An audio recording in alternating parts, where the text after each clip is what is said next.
अब जब आप एक कमरे में सोगे 12 फुट बाई 15 फुट के कमरे में, अगर मियां बीवी 2 लोग सो जाएं तो 2.5 घंटे में वो फुल ऑफ कार्बन डाइऑक्साइड हो जाता है सर। और अब 4.5-5 घंटे आप उसी में सोने वाले थे, जबकि हमें ऑक्सीजन चाहिए। तो लंग्स खराब होंगे ना, ब्रेन खराब होगा ना, ट्यूमर होगा ना, रसोली होगी ना। फ्रेश ऑक्सीजन, आप याद करो बचपन में आप छत पे खुले सोते थे, बीमार भी नहीं पड़ते थे, बुखार भी नहीं होता था, जॉन्डिस भी नहीं होता था, और सुबह 6 बजे 5 बजे नींद खुल जाती थी और हम खेतों में या पार्क में खेलने चले जाते थे। आजकल उठते ही 10 बजे हैं सुबह, छत पे जल्दी नींद खुलती थी, सुबह सूरज की रोशनी से खुलती थी, चिड़ियों की चहचहाट से खुलती थी। अब आप बंद कमरे में पर्दे इतने मोटे मोटे लगाते हो, रोशनी की किरण नहीं अंदर आती। 9 बजे भी आपको पर्दों की वजह से पता नहीं चलता 12 दिन हो चुका है। और एक अच्छी दवा बताता हूँ घुटने के दर्द के लिए, वो है चूना। ये जो पान में हम चूना खाते हैं पत्थर वाला, ये चूना गठिया की और वात की बहुत अच्छी दवा है। गेहूं के दाने के बराबर चूना खाइए, गर्म पानी में मिला के या ताजा दही में, नहीं तो दाल में। गेहूं के दाने के बराबर चूना आधा कप दही में मिला के रोज खा सकते हैं, दाल में खा सकते हैं, गर्म पानी में ले सकते हैं। ये घुटनों का दर्द, कमर का दर्द, कंधे का दर्द सब ठीक होता है। आप जानते हैं कि स्पॉन्डिलाइटिस नाम की खराब बीमारी है, वो चूने से बिल्कुल ठीक होती है, बहुत जल्दी ठीक होती है। जिनको स्पॉन्डिलाइटिस है उनको कहिए कि रोज गेहूं के दाने के बराबर चूना खाते रहें। तरीका क्या है? आधा कप दही, ताजा दही, खट्टा नहीं होना चाहिए, और दाल जो हम रोज खाते हैं उसमें मिला के, नहीं तो गर्म पानी में मिला के पी लीजिए। ये चूना बहुत अच्छी दवा है हमारे घर के उन सब बच्चों के लिए जिनकी लंबाई नहीं बढ़ रही है। अगर ऐसे बच्चे आपके घर में हैं जिनके बारे में आपको लगता है कि लंबाई नहीं बढ़ रही है, इनको नियमित चूना खिला दीजिए, गेहूं के दाने के बराबर, साल भर खिला दीजिए, लंबाई बहुत बढ़ेगी। जो घर में ऐसे बच्चे हैं जिनकी बुद्धि कम है, मतिमंद बच्चे जिनको हम कहते हैं, मेंटली रिटार्डेड, उन सब बच्चों की सबसे अच्छी दवा ये चूना। 2-3 साल लगातार खिलाइए, गेहूं के दाने के बराबर, दही में नहीं तो पानी में, नहीं तो दाल में। हमारे घर में माताएं हैं जिनकी उम्र 50 वर्ष हो गई है, और जिन माताओं की उम्र 50 वर्ष हो जाती है उनका मासिक धर्म बंद होता है, मासिक चक्र बंद होता है। फिर वो माताओं को जितनी तकलीफें होती हैं मासिक चक्र बंद होने से, उनकी सबसे अच्छी दवा ये चूना ही है। आप उनको कहिए रोज चूना खाएं, गेहूं के दाने के बराबर। हमारी यहाँ बहुत सारी बहनें बैठी हैं, इस बात को ध्यान से सुने। घर में हमारी सभी बहनें और माताएं जो मासिक धर्म की समस्या से परेशान हैं, उनका मासिक धर्म समय से नहीं आता है तो बहुत खून आता है, या उसमें कई बार समय बहुत लगता है।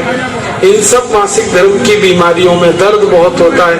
आप चूना खाइए, गेहूं के दाने के बराबर, दही में, नहीं तो दाल में, नहीं तो गर्म पानी में। ये जो चूना है ना, ये बहुत अद्भुत दवा है उन सभी मरीजों के लिए जिनको पीलिया होता रहता है, अक्सर जॉन्डिस। जिनको भी जॉन्डिस होता है उनको आप गन्ने के रस में गेहूं के दाने के बराबर चूना मिला के दीजिए।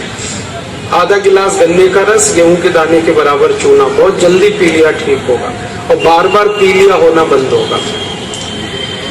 ये जो चूना है ना, ये नपुंसकता की बहुत अच्छी दवा है। अगर कोई पुरुष ऐसा है जिसके वीर्य में शुक्राणुओं की संख्या एकदम नील है या बिल्कुल कम है, उनको आप चूना खिलाइए।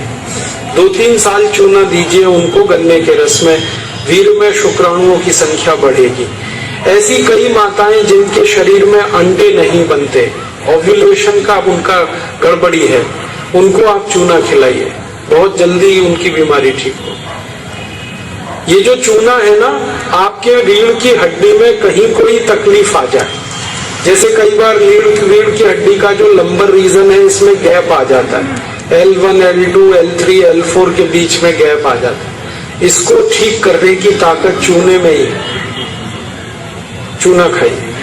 कभी हड्डी क्रैक हो जाए तो हड्डी को जोड़ने की सबसे ज्यादा ताकत चूने में, चूना खाइए।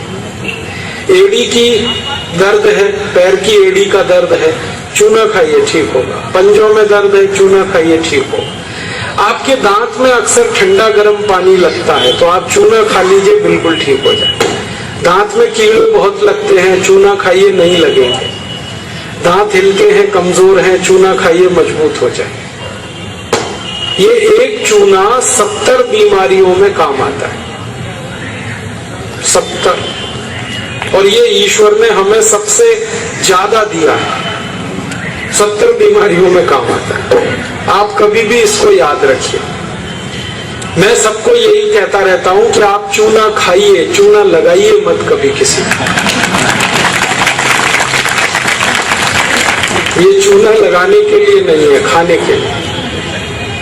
और ये चूना हम खाएं तो 2 ही बातें याद रखनी है। पत्थर वाला खाना है, पत्थर वाला चूना एक आता है, एक सीप वाला भी आता है। तो सीप वाला नहीं खाना, पत्थर वाला। और यही चूना है पत्थर वाला जो पान की दुकान में मिलता है, तो वहां से आप कभी भी ले सकते हैं। अगर यहाँ कोई किसान भाई बैठे हैं और जो गाय भैंस पालते हैं, वो मेरी बात बड़े ध्यान से सुने कि गाय और भैंस को हर दिन पानी में मिलाकर चूना दीजिए आप।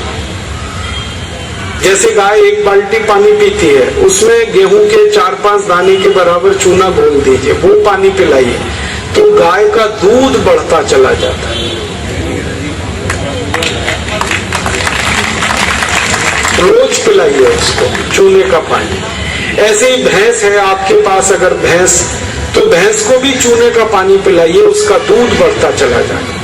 और अगर आपने लगातार ये जारी रखा चूना गाय और भैंस को, तो दूध तो बढ़ेगा ही, दूध में घी बढ़ता जाता है, मक्खन बढ़ जाता है, घी ज्यादा मिलता है गाय के दूध से, भैंस के दूध से। और एक बहुत अच्छी बात बताता हूँ कि गाय और भैंस को आप लगातार अगर चूना देंगे तो वो बराबर समय से मां बनती है।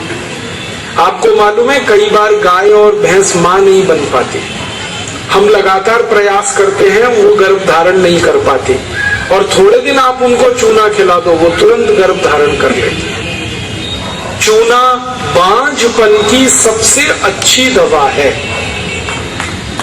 इनफर्टिलिटी, बांझपन, ये सबसे जल्दी चूने से ही ठीक होता है।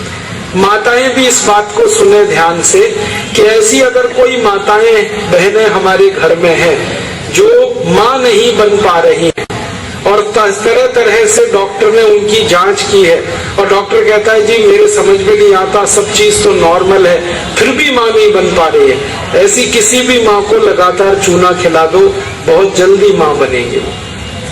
और माताएं बहनें ये बात मेरी हमेशा याद रखें कि ऐसी कई माताएं होती हैं जो गर्भ धारण तो कर लेती हैं, लेकिन महीने 2 महीने में गर्भपात हो जाता है उनका, कोई कारण हो सकता है। 1 महीने में, किसी का 2, किसी का 3 महीने में गर्भपात हो जाता है। ऐसी सब माताओं को चूना खिलाइए, कभी भी गर्भपात नहीं होगा। और मेरा तो सब माताओं को ये कहना है कि जब भी कोई गर्भवती माँ हो अपने घर में, तो उसको हर दिन चूना खिलाइए ताकि गर्भपात ना हो और बच्चा स्वस्थ हो।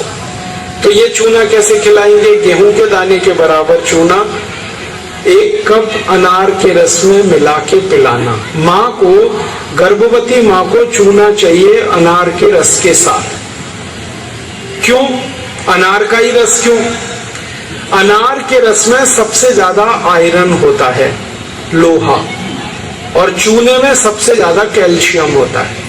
और गर्भवती माँ को आयरन और कैल्शियम, इन्हीं 2 तत्वों की सबसे ज्यादा आवश्यकता होती है। तो अनार का रस 1 कप ले लें और चूना गेहूं के दाने के बराबर हर गर्भवती माँ को 9 महीने तक दे दीजिए आप, सुबह खाली पेट।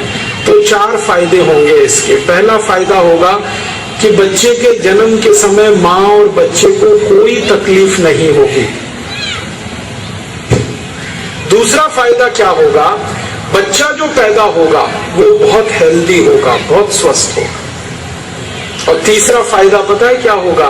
वो बच्चा बहुत इंटेलिजेंट होगा, बहुत ब्रिलियंट होगा। जिसकी माँ ने चूना खाया 9 महीने, उसकी IQ लेवल बहुत ऊंची होती है। और चौथा सबसे बड़ा फायदा ये होता है कि वो बच्चा जीवन में कभी भी किसी गंभीर बीमारी से परेशान नहीं होगा। बस हमें क्या करना है? हर गर्भवती माँ को 1 कप अनार का रस और गेहूं के दाने के बराबर चूना मिला के पिलाते हैं। मैंने देखा जितनी माताओं ने अनार का रस और चूना लिया 9 महीने, किसी को ऑपरेशन नहीं कराना पड़ा, सबकी डिलीवरी नॉर्मल डिलीवरी, और बच्चा सभी का स्वस्थ और तंदुरुस्त, और वो बहुत होशियार और इंटेलिजेंट, और जीवन में बीमार ना पड़े। ऐसी बढ़िया परिणाम हमें मिलते हैं अगर किसी माँ को हम चूना खिलाएं। तो आप ये चूने के बारे में याद रखिए, ये बहुत कीमती दवा है। हालांकि इसकी कॉस्ट कम है, लेकिन वैल्यू बहुत है इसकी। सस्ता मिलता है, 50 पैसे में इतना चूना मिल जाएगा कि 2-4 महीने खा सके, क्योंकि भगवान ने प्रचंड मात्रा में हमको ये दिया है। इसे याद रखिए। बस एक ही व्यक्ति चूना ना खाए, एक सावधानी है इसमें। जिनको पथरी की बीमारी है, जिनको गॉल ब्लैडर स्टोन है, वो चूना ना खाएं। जिनको किडनी स्टोन है, वो चूना ना खाएं। जिनको मूत्रपिंड में पत्थर है, वो चूना ना खाएं। बाकी सब खाएं। अब आप पूछेंगे अगर ये पत्थर